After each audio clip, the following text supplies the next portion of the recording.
Okay, for the latest developments out of Ukraine now as the war continues, let's bring in Ebony Bennett, the Deputy Director of the Australia Institute. Ebony, thanks for your time today as always. Now, Biden has touched down in Brussels ahead of emergency talks.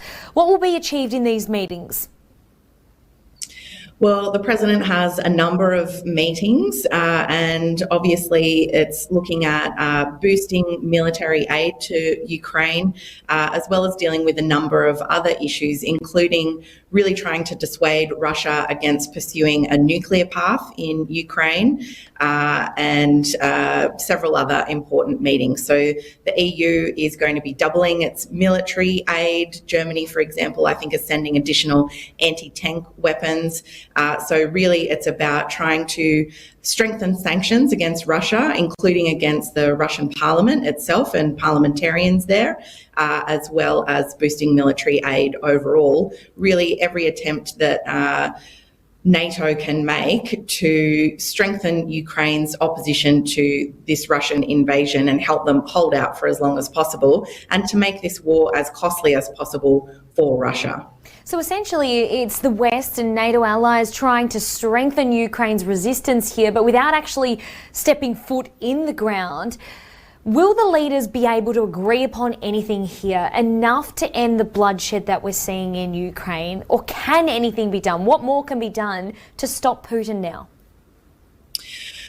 Well, I believe the only thing that will stop Putin is Putin himself. He's the one really who's a dictator here in charge of this whole invasion. And of course, sanctions to date haven't been enough to get Russia to withdraw, but the West has really got no other alternative here.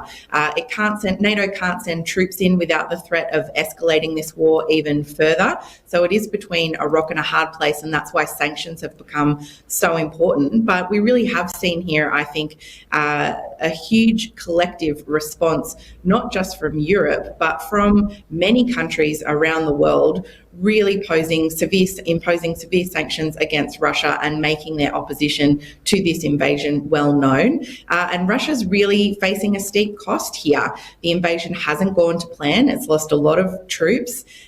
Ukraine is reportedly gaining ground west of Kyiv and in other places across the country.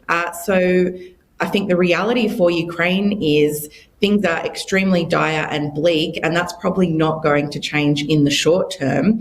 But in the longer term, the steeper the price becomes for Russia. It already has dissent in its own country.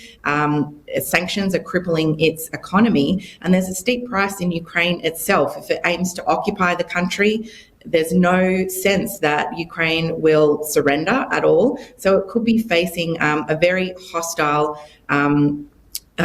response from people on the ground if it, for example, tries to install a puppet government, if it indeed can succeed in capturing Ukrainian cities, which to date it's had an incredibly high toll to get the ground that it has captured so far. Do you think Biden will meet with Zelensky?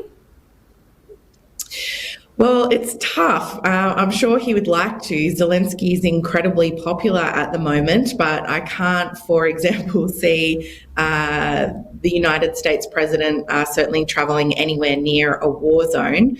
And I'm sure President Zelensky would think twice before leaving Ukraine to meet with President Biden, although I'm sure he would like to do that as well.